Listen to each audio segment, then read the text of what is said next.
하나님의 일을 하는 사람들, 특별히 직분을 맡은 자들에게 있어서 가장 중요한 자세 중에 하나는 목자의 심정으로 하나님의 백성들인 양들을 불쌍히 여기고 긍휼히 여길 줄 아는 체휼의 마음일 것입니다. 왜냐하면 하나님의 일을 하는 자들은 어쩔 수 없이 그 자체로 하나님을 성도들에게 드러내는 사명을 부여받았기 때문입니다. 그래서 하나님의 양들인 성도들은 대리 목자들인 목회자들이나 교회 직분자들의 모습을 보면서 때로는 실망할 때도 있고 때로는 안정감을 누릴 때도 있습니다. 교회 지도자들이 하나님을 닮아 선한 목자의 심정으로 성도들을 지키고 보호하며 양육하려고 애를 쓸 때 성도들은 그 가운데 하나님의 모습을 보면서 하나님도 이처럼 인자한 선한 목자 되시는구나 라는 생각을 가지면서 안정감을 누리게 됩니다. 반대로 교회 지도자들이 또한 목회자들이 목자의 심정이 없을 때, 그래서 사무적으로 직업적으로 성도들을 대할 때 성도들은 지치고 마음이 힘들어지며 신앙의 어려움을 겪을 수밖에 없습니다. 우리가 오늘 살펴볼 본문은 엘리사의 5가지 이적 중에서 마지막 4번째와 5번째 이적에 관한 이야기를 보여주고 있습니다.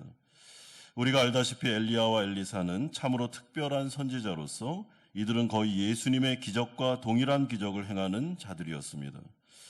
그러므로 우리는 구약의 이 엘리사와 엘리야가 신약의 예수님을 예표했던 사람들이었구나라는 것을 생각할 수 있습니다. 이런 점에서 오늘 본문은 엘리사의 모습을 통하여 예수님이 과연 어떤 분이신지, 또한 하나님께서 자신의 백성들을 얼마나 사랑하고 그들에게 지대한 관심을 가지고 계시는지를 우리에게 나타내주고 있습니다. 여러분, 엘리사의 오늘 나타나는 이 모습은 그 이면에 계시는 하나님의 모습을 보여주고 있다라고 생각하시면 되겠습니다. 특별히 쉽게 우리가 오해할 수 있는 것처럼 하나님은 항상 우리의 영적인 부분만 관심이 많으시다라고 생각할 수 있는데 그렇지 않습니다. 하나님은 우리의 영적인 부분뿐만 아니라 이 세상을 살아가는 실생활의 필요에 대해서도 관심이 참으로 많으신 분이십니다. 왜냐하면 그분은 참된 목자이시기 때문에 그런 것입니다.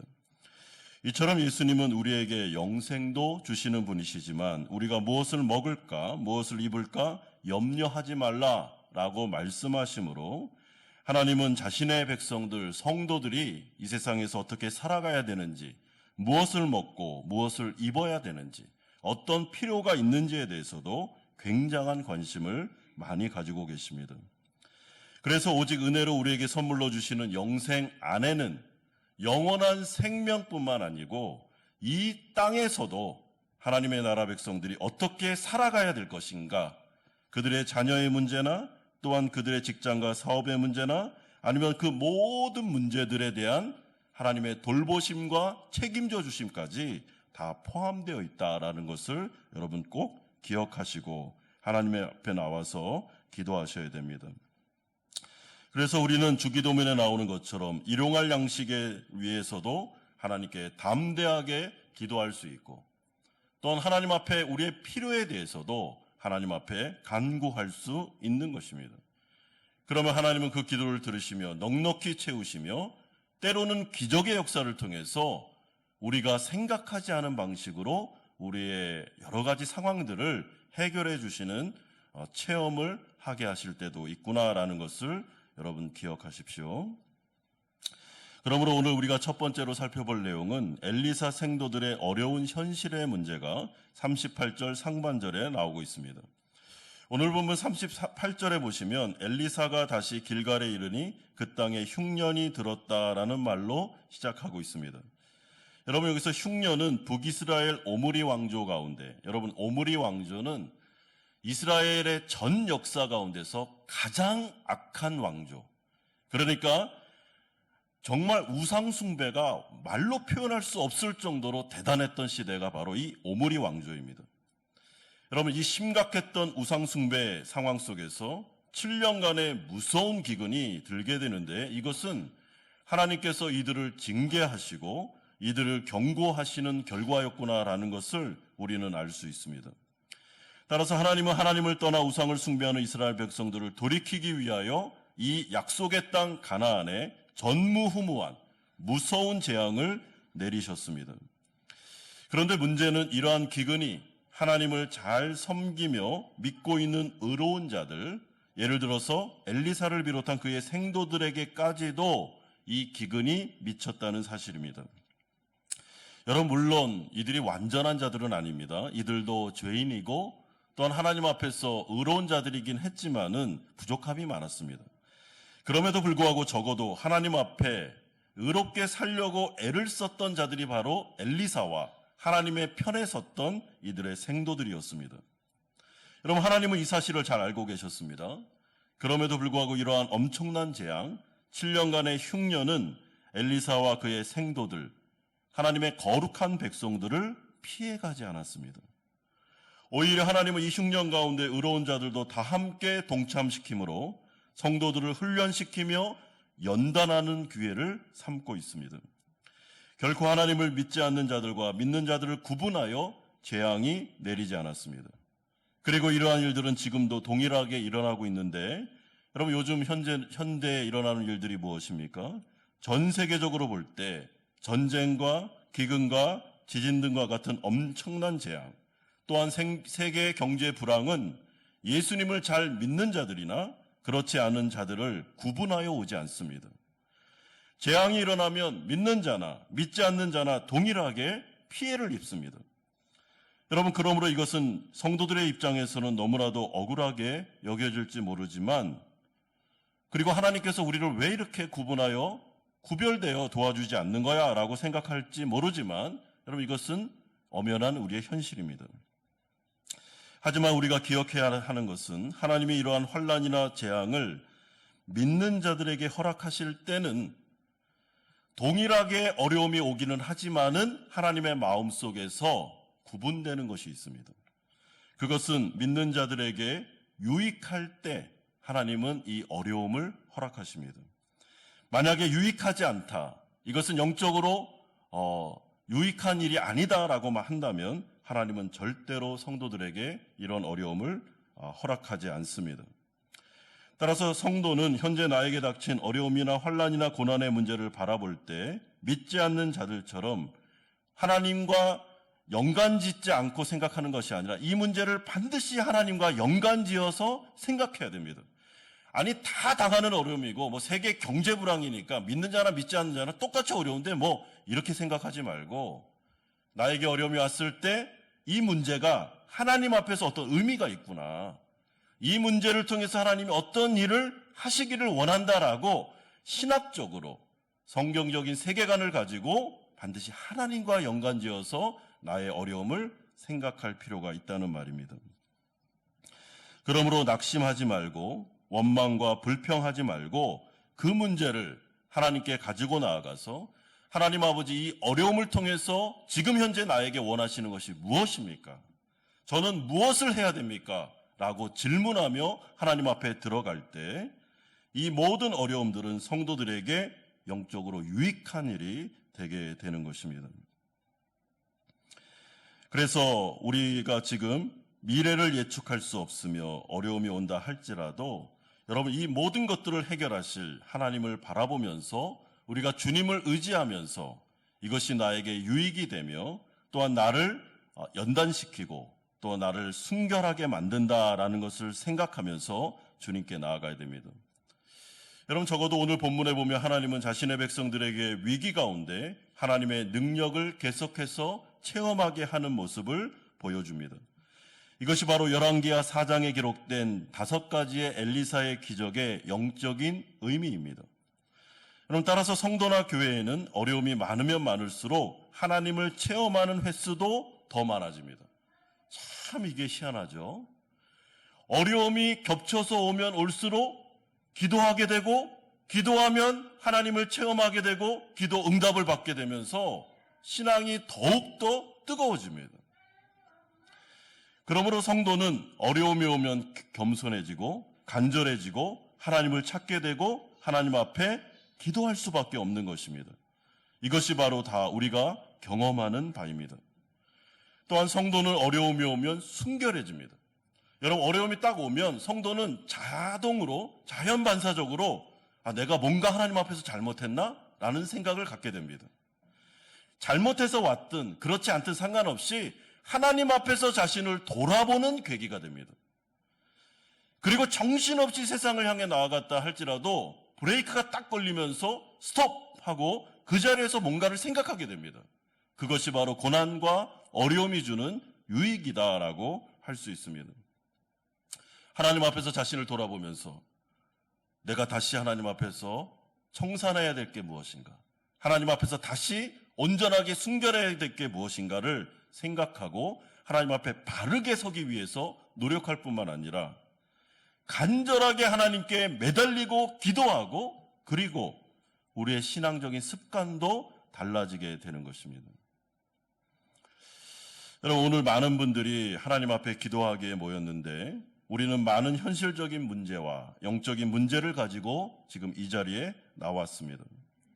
만약에 우리가 내 힘과 능력으로 모든 어려운 현실의 문제를 해결할 수 있다면 굳이 우리는 기도의 자리로 나오지 않았을 것입니다. 하지만 우리에게 닥친 모든 영적인 또한 현실의 문제는 세계 경제 불황이나 미래 문제나 이로 인한 직장과 사업상의 어려움 등, 또한 우리의 자녀의 문제, 그리고 우리가 기도해야 될 연약한 성도들, 또한 한국에 계시는 부모님들, 이 모든 현실적인 어려움들 가지고 하나님 앞으로 나왔습니다. 여러분, 교회도 현재 당면한 여러 가지 기도 제목들이 있습니다. 오직 하나님만이 도와주셔야 해결될 수 있는 문제라고 우리는 생각하며 모였습니다. 그렇다면 하나님 앞에서 잘한 것입니다. 왜냐하면 하나님께서는 어려움을 허락하실 때 성도들에게 기도하러 나오라고, 하나님을 찾으라고 이것을 주셨기 때문입니다. 그러므로 하나님은 우리의 기도를 듣고 싶어 하시며 그 가운데 응답하고 싶어 하시며, 더 중요한 것은 거기서 하나님을 체험하고 하나님의 성품과 하나님의 전능하심을 체험함으로 말미암아 우리의 신앙이 한 번도 도약하기를 원하고 계시는 것입니다. 그러므로 오늘 이 시간에 우리가 기도할 때 여러분, 마음껏 기도할 수 있습니다. 하나님의 백성으로, 하나님의 자녀로 우리 현실적인 문제를 가지고 여러분 다 기도할 수 있습니다. 그리고 하나님은 그 기도를 기뻐하시며 들으십니다. 두 번째로, 이 성도의 현실적인 필요에 관심이 많으신 하나님의 모습이 38절에서 44절까지에 나오고 있습니다. 여러분, 엘리사가 길갈에 있는 100명의 선지자 생도들을 찾아가자 생도들이 자신의 스승 앞에 모두 모여 앉는 모습이 나타나고 있습니다. 이에 엘리사가 생도들을 바라보면서 제일 먼저 한 행동이 무엇입니까? 38절에 보십시오. 큰 솥을 걸고 선지자의 제자들을 위하여 국을 끓이라 하매. 여러분, 오늘 재밌는 것은 엘리사가 자신의 제자들을 찾아갔을 때 생도들이 이렇게 딱 모여 있으니까 이들에게 말씀을 가르쳤다, 하나님의 율법을 이들에게 선포했다라는 말이 먼저 나오는 게 아니라 이들의 현실적인 배고픔의 필요를 채워주기 위해서 노력했다라는 말이 먼저 나온다는 것이 참 재미있는 표현입니다. 왜냐하면 엘리사가 자신의 제자들을 바라보면서 이들이 이 흉년 가운데, 기근 가운데 너무나도 어려워하고 그리고 굶고 힘들어하는 모습을 보면서 마음속에 긍휼히 여기는 마음이 나타났기 때문입니다. 그러므로 적어도 이 본문은 여러 가지 정황상 상황을 바라볼 때 엘리사의 마음에 포커스가 맞춰져 있습니다. 내 제자들을 보니까 너무나도 마음이 아픈 것입니다. 이렇게 어려운 상황 속에서 굶고 있고 모여 있기는 한데, 말씀을 들으려고 함께 모였는데 생활이 너무나도 어렵고 힘들고 정말 하루하루 살아가는 게 어려운 딱한 현실을 그는 외면하지 않고 바라보고 있었습니다. 여러분, 5가지 기적 중에서 제일 첫 번째는 그 생도 중에 한 과부, 아내였던 과부가 여러 가지 어려움 속에서 그 엘리사를 찾아갔을 때 엘리사가 그를 경제적으로 채워주는 모습을 우리는 확인할 수 있었습니다. 그러므로 이 굶주리고 허덕이는 이 모습을 보며 이 선지자는 너무나도 마음이 아파서 빨리 와서 국을 끓여라. 이들을 좀 먹여주면 좋겠다라고 하면서 오늘 본문이 시작합니다. 이때 선지자 중에 한 사람이 때마침 들포도 덩굴을 만나서 그것에서 들호박을 많이 따서 기쁜 마음으로 돌아오게 되고 그것으로 솥에 걸어둔 그 국을 끓이는 끓는 물에다가 이 들호박을 많이 넣고 100명의 선지자들이 먹을 국을 끓이려고 하고 있습니다. 여러분, 들호박이라고 되어 있는데 우리가 생각하는 우리나라에 있는 호박이 아닙니다. 뭔지는 잘 모르지만 먹을 거라고 생각하는 어떤 한 요 정도 크기 되는, 호박 정도 크기 되는 그런 열매였던 것 같습니다.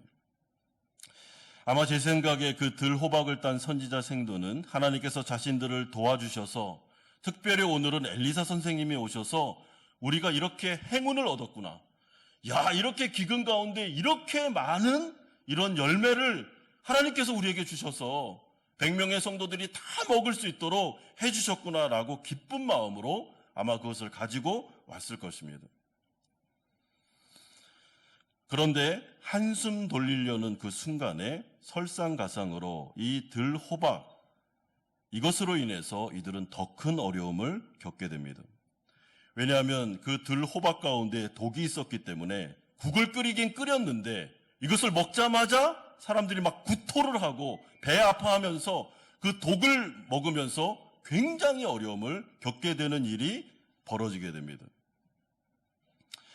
여러분, 이러한 상황과 이러한 처지를 바라볼 때 여러분은 어떤 생각이 드십니까? 아니, 어떻게 하나님 나라 백성들, 그것도 선지자 생도들이 이렇게 비참할 수 있나? 그런 생각이 들지 않습니까? 굶주림에 허덕이다가 겨우 들호박을 얻었는데 그것마저 독이 든 들호박이기 때문에 먹지도 못하고 더 큰 어려움을 겪는 이런 참담한 현실을 바라보면서 여러분 어떤 생각이 드십니까? 그리고 또한 엘리사는 어떤 마음이 들었겠습니까? 안 그래도 배고파 죽겠는데 그래서 하나님의 은혜였구나 하면서 열매를 가져왔는데 끓여보니까 완전히 독이 섞여가지고 먹고 나니까 다 토하고 힘들어하는 상황이 벌어진 것입니다. 도대체 이게 어떤 현실이란 말입니까? 그런데 이러한 일들은 우리의 현실에도 그대로 재현될 때가 있습니다. 사업의 어려움 가운데 하나님께서 조금 숨통을 열어주셔서 오더가 왔습니다. 야, 이제 살았구나. 이제 하나님께서 좀 숨통을 열어주시는구나. 이제 좀 경제가 회복되겠구나 라는 생각이 들었는데 사고가 나서 더 큰 어려움을 만났을 때 생각지도 못한 일이 벌어져서 더 상황이 안 좋아졌을 때 우리는 참으로 당황스러울 때가 많이 있는 것입니다. 여러분, 하나님께서 좀 은혜 주셨구나라고 생각했는데 웬걸요? 더 어려움이 왔습니다. 그랬을 때 성도들의 입장에서 하나님 나라 백성들에게서는 마음이 굉장히 괴로운 것이죠. 그런데 문제는 이러한 일들이 하나님의 백성들에게 충분하게 일어날 수 있으며 아무리 믿음으로 말씀을 의지하고 나아가도 어려움은 겹쳐서 올 수 있더라라는 것이 오늘 본문이 우리에게 보여주는 사실입니다. 그러면 이럴 때 하나님 나라 백성들은 어떻게 해야 되겠습니까? 여러분, 오늘 본문에 이 선지자 생도들은 어떻게 반응하고 있습니까? 40절에 보면 이들은 하나님의 사람 엘리사에게 이 사실을 즉시 알렸다고 말씀합니다. 하나님의 사람이여 솥에 죽음의 독이 있나이다 하고, 이 문제를 해결할 방법이 이들에겐 전혀 없었습니다. 그래서 엘리사 선생님에게 나아가고 있습니다. 여러분, 엘리사가 하나님의 사람이었다라는 것이 아주 독특한 표현이죠. 이 사람은 하나님에게 속한 사람이었습니다. 하나님이 보낸 선지자였습니다. 하나님께서 주신 권위를 가지고 있었으며 하나님의 능력이 그를 통해서 나타나고 있었다라는 것을 모든 사람이 알고 있었습니다. 그러므로 하나님의 사람에게 이 문제를 맡겼다라는 것은 이들이 하나님에게 이 문제를 맡겼다는 것입니다. 선지자 생도들은 엎친 데 겹친 격으로 자신의 힘으로는 도저히 해결할 수 없는 문제와 상황 속에서 하나님을 찾아갔습니다. 하나님의 사람 엘리사를 찾아가고 있습니다. 여러분, 이 열왕기 하 4장에 나오는 이 5가지의 기적 가운데 그 모든 기적을 해결하는 문제 가운데 참 중요한 반복되는 내용이 뭐냐면, 어려움을 당한 사람이 하나님의 사람 엘리사를 찾아갔더라라는 말이 계속해서 반복해서 나옵니다. 왜냐하면 하나님 나라 백성들은 하나님이 책임져 주시며 그의 문제를 해결해 주시는 분이시기 때문에 그런 것입니다. 그러므로 이들이 정말 잘한 것은 이 어려운 순간에 하나님의 사람, 하나님, 그래 이 문제를 해결할 수 있는 분은 그분밖에 없어 라고 하면서 어떻게든지 이 문제를 맡기고 있다는 것이 잘한 것입니다. 여러분, 그러자 어떤 일이 벌어졌습니까? 하나님께서 이 어려운 문제 가운데 즉각적으로 개입하시는 역사가 나타났습니다. 하나님의 말씀이 엘리사에게 임하고 들 호박에서 독성분을 없애면서 먹을 수 있는 국으로 회복하는 기적의 역사가 나타났습니다. 41절에 엘리사가 이르되 그러면 가루를 가져오라 하여 솥에 던지고 이르되 퍼다가 무리에게 주어 먹게 하라 하매 이에 솥 가운데 독이 없어지니라. 여러분, 이것은 결코 엘리사의 아이디어나 그의 능력이 아니었습니다. 우리가 오늘 이 사건에서는 나오지 않지만 우리가 엘리사의 사건이나 엘리야의 사건을 잘 보시면 항상 엘리야나 엘리사가 기적을 행할 때는 먼저 하나님의 음성을 듣습니다. 여러분, 이것이 굉장히 공통된 현상들입니다. 그러므로 오늘 이 사건도 엘리사가 먼저 하나님의 음성을 들었다는 것을 전제할 필요가 있습니다. 밀가루를 가져와라 라는 것이 엘리사가 임의로 한 명령이 아닙니다. 하나님께서 밀가루를 가져와라. 하나님께서 엘리사에게 그 밀가루를 솥에 던지면 독이 없어질 거야. 내가 기적을 베풀 거다 라고 엘리사에게 가르쳐 주신 것이죠. 그리고 엘리사는 하나님의 말씀을 믿고 정말 평범한 밀가루를 가져와서 뿌리라고 말하며, 그러면 분명히 이것은 독이 없어질 거니까 너희들이 충분히 다 먹을 수 있다라는 믿음을 가지고 하나님의 말씀에 순종하고 있으며, 그로 인하여 모든 백성, 그 생도들이 다 먹고도 남을 만큼의 그런 음식이 회복되는 역사가 나타나고 있습니다. 그러므로 사랑하는 성도 여러분, 하나님께서 엘리사와 또한 그의 생도들의 어려운 문제를, 그것도 현실의 문제를 해결해 주실 때 여러분 순서가 있습니다.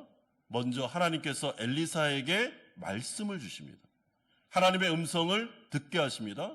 그리고 하나님의 그 말씀을 믿은 엘리사가 그것을 가지고 명령을 내립니다. 그러면 그 말씀을 듣고 명령을 들은 생도들이나 아니면 성도들, 아니면 오늘 이 5가지 사건 중에 맨 앞에 있었던 그 과부가 했던 것처럼 그 말씀에 순종하고 나아가기만 하면 하나님의 기적의 역사를 통해서 문제가 해결되는 것을 확인하게 되는 것입니다. 여러분, 그렇기 때문에 이 순서가 우리 성도들이 인생을 살아갈 때 오늘날에도 그대로 적용된다라는 것을 여러분 잘 보셔야 됩니다. 이 엘리사와 엘리야는 예수님을 상징하고 있습니다. 예수님은 요한복음에 말씀이 육신이 되신 분이십니다. 그러므로 하나님의 말씀이죠.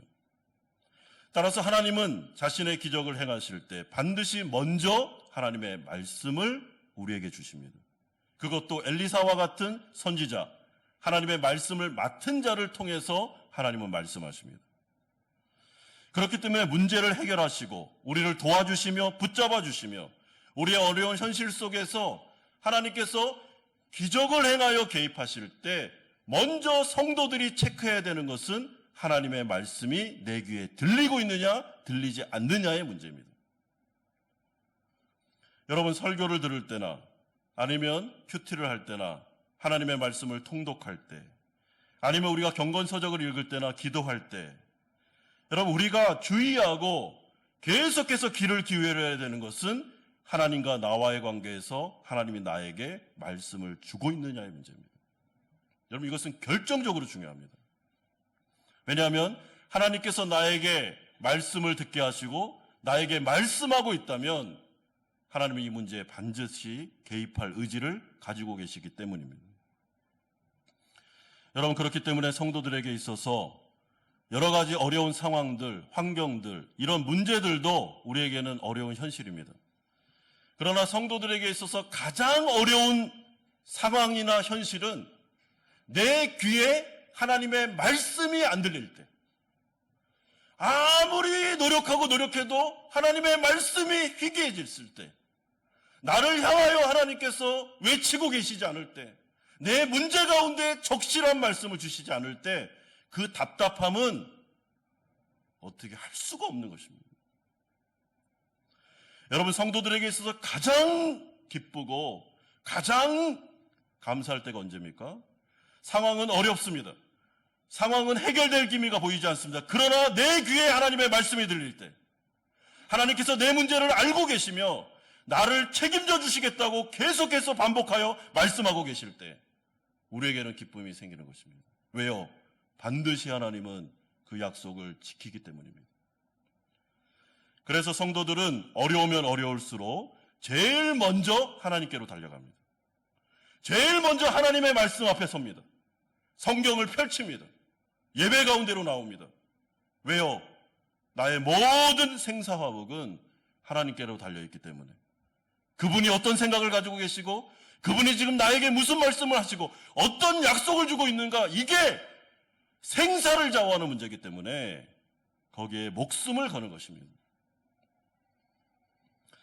여러분, 이 100명의 생도들, 또한 엘리사, 여러분 표면적으로 보면 얼마나 이 흉년 가운데 어렵습니까? 먹을 것이 없고, 그것도 먹을 것이 없어가지고 저기 가서 좀 열매를 막 많이 따왔는데 그것도 독이 있어가지고 막 못 먹을, 완전히 배탈이 날 이런 음식을 당하는 이 비참한 현실 가운데 여러분, 이들에게 소망이 있습니까?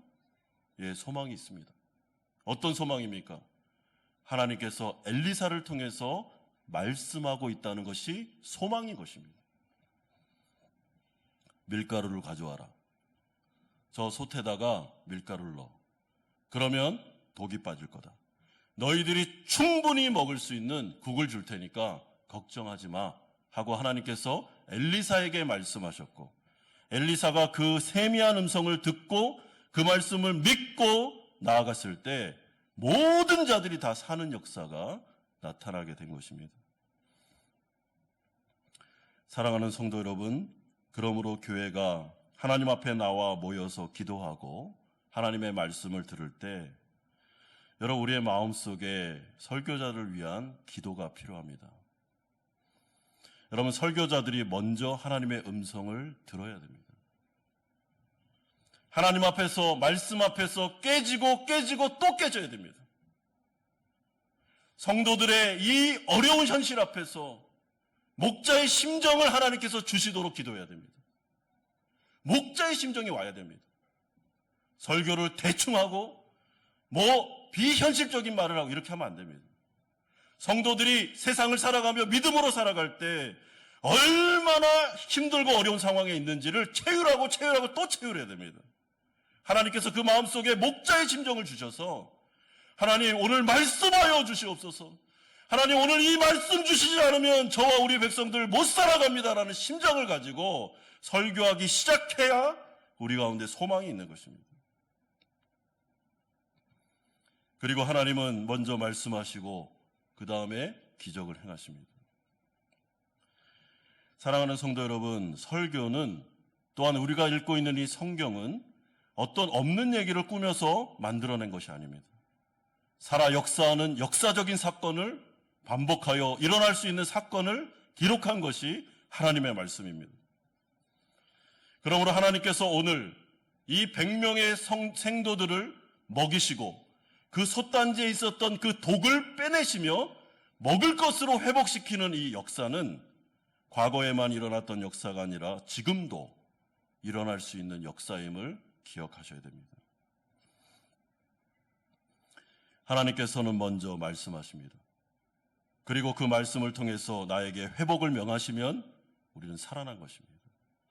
아무리 현실이 비참하고 내가 봐도 이거는 불가능해, 이거는 뚫고 나갈 수 없는 현실이야 라는 생각이 든다 할지라도 내 귀에 하나님의 음성이 들리고 있다면 너는 살 것이다, 너는 회복될 거야, 다시 내가 놀라운 기적을 행할 거야 라는 말이 들린다면 우리는 산 것입니다. 반드시 살 것입니다. 여러분, 그런 다음에 오늘 보면 두 번째 이적이 나오는데 42절에 나오고 있습니다. 어떤 한 경건한 사람이 자신의 첫 보리 열매를 수확한 다음에 그것으로 보리떡 20개를 만들어 채소와 함께 엘리사에게로 가져온 내용이 나오고 있습니다. 여러분, 이러한 엄청난 흉년의 시기에 자신의 첫 수확물을 선지자와 선지자 생도들에게 가져왔다는 것은 정말로 이 사람이 하나님을 경외하고 율법을 신실하게 지키는 사람이었다는 것을 보여주고 있습니다. 그러자 엘리사의 사환이었던 게하시가 이 사람이 가져온 음식은 선지자 생도 100명을 먹이기에는 턱도 없이 부족하다라는 이야기를 하고 있습니다. 이에 하나님의 사람 엘리사가 게하시에게 여러분 뭐라고 명령하는지 43절을 보십시오. 엘리사는 또 이르되 무리에게 주어 먹게 하라.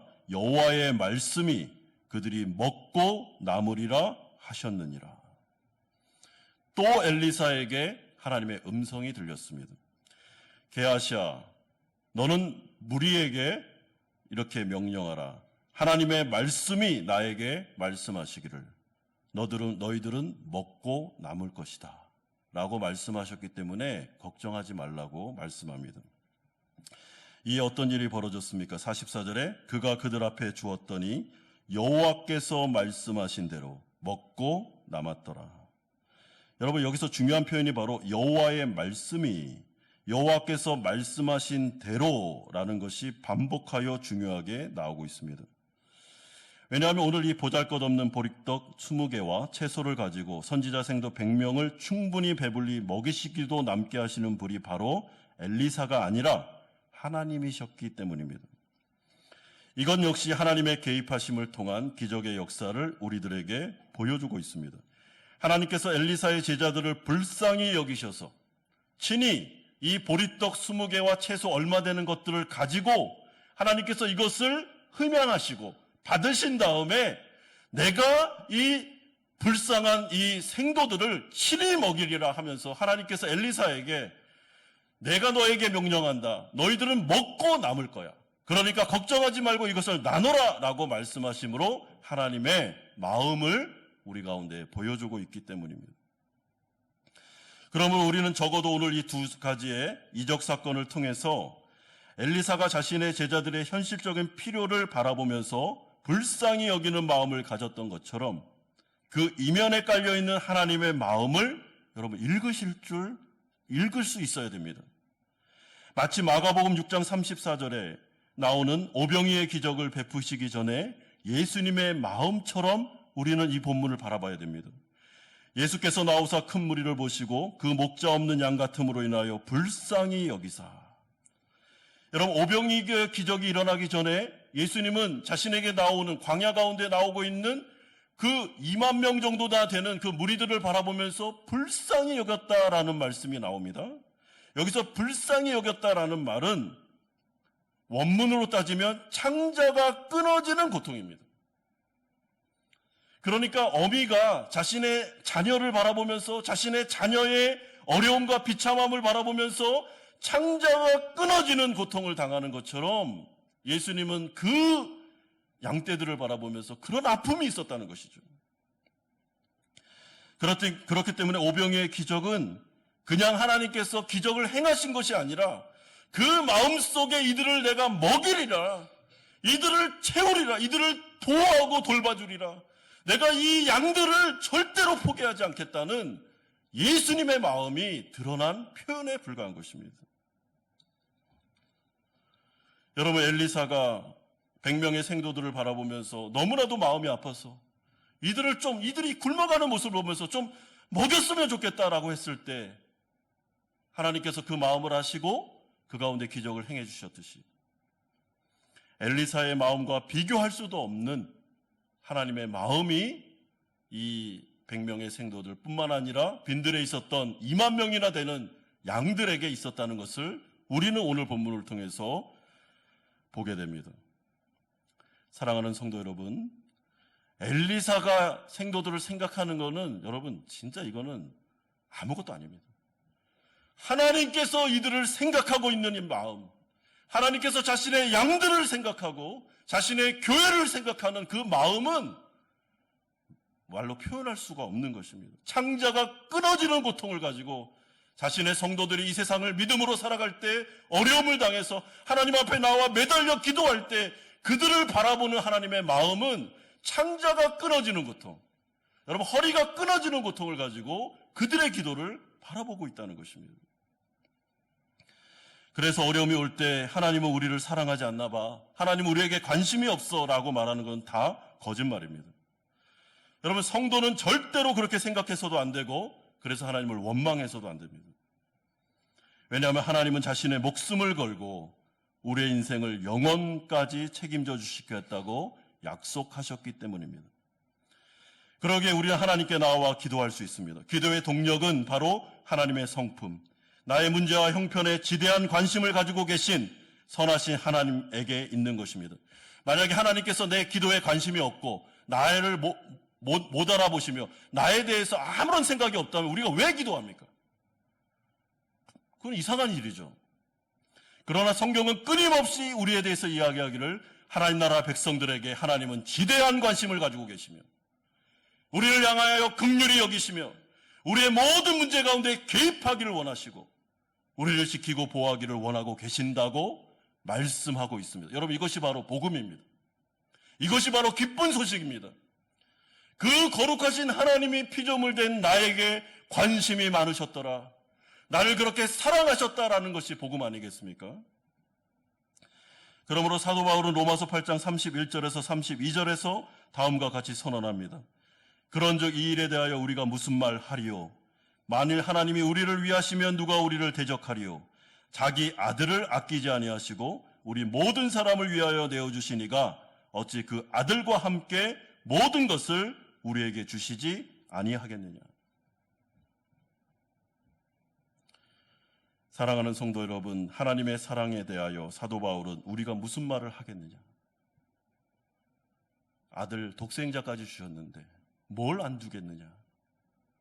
뭐가 아깝다고 하나님께서 우리의 필요를 안 채워주시겠느냐라고 도전하고 있습니다. 하나님에게서는 아까운 게 없습니다. 여러분 우리에게 주고자 하시면 다 주십니다. 안 주실 리가 없습니다. 유익하지 않으니까 안 주는 거죠. 그러므로 우리는 기도할 수 있고 마땅히 기도하셔야 됩니다. 여러분 기도하는 자리로 나와서 우리가 생각해야 되는 것은 하나님을 먼저 생각하셔야 됩니다. 하나님이 나를 어떻게 생각하시는지, 내가 이 기도를 할 때 하나님 나에게 관심이 있으신지 하나님을 좀 돌아보실 필요가 있습니다. 오늘 하나님께서는 엘리사 선지자의 이 말씀 또한 이 5가지의 기적 중에 5가지의 기적을 통해서 자신의 마음을 우리에게 표현해 주고 계십니다. 엘리사 선지자가 자신의 생도들을 생각하고 그들의 필요를 채워주기 위해서 노력했던 것, 그거는 하나님의 사랑에 비하면 아무것도 아니라는 것이죠. 하나님은 우리를 사랑하시며 독생자를 아끼지 아니하신 분이시고 지금도 눈동자와 같이 우리를 사랑하고 계시며 우리를 책임져 주시기를 원하고 계십니다. 하나님은 우리의 머리털까지 세실 정도로 우리의 필요를 잘 알고 계십니다. 우리의 어려운 상황을 다 알고 계십니다. 하나님이 모른다? 불가능합니다. 전지하신 분이기 때문에 다 합니다. 속속들이 우리의 마음속에 내가 알지도 못하는 불안까지 다 알고 계십니다. 내가 모르는 미래를 다 보고 계십니다. 그리고 하나님은 그 가운데 선한 목자가 되셔서 영적으로 유익하며 이 문제를 해결해 주기 위하여 하나님은 생각하고 계시다는 것입니다. 그러므로 우리가 찾아가야 될 분은 하나님밖에 없습니다. 기도해야 될 분, 간구해야 될 분은 하나님밖에 없습니다. 나를 나보다 더 사랑하시는 그 하나님 앞에서 내가 못할 말이 뭐가 있습니까? 하나님 앞에 모든 것들을 다 쏟아내놓고 우리의 문제를 다 내려놓고 하나님 앞에서 간구하며 나아갈 때 나보다 나를 더 잘하시고 나보다 나를 더 사랑하시며 선하게 인도하시기를 원하시는 하나님께서는 내가 생각하는 기대 이상으로 놀라운 하나님의 선을 우리 인생 가운데 보여주실 줄 믿습니다. 사랑하는 성도 여러분, 기도하실 때 하나님을 기억하십시오. 그분의 마음속에 있는 창자가 끊어지는 고통을 기억하십시오. 나를 그토록 사랑하시는구나. 하나님께서 우리 교회를 그렇게 사랑하시는구나. 그래서 이런 어려움도 주셨구나. 이 어려움은 선으로 나타나겠구나. 라는 기대함과 소망을 가지고 하나님 앞에 나아가 기도함으로 말미암아 이 엘리사와 100명의 생도들이 체험했던 것처럼 하나님의 놀라운 현실적인 기적의 역사가 여러분의 삶 속에, 여러분들의 가정의, 사업장에, 직장 가운데, 자녀들 가운데, 또한 가족들 가운데 임하기를 주 예수 그리스도의 이름으로 축원드립니다.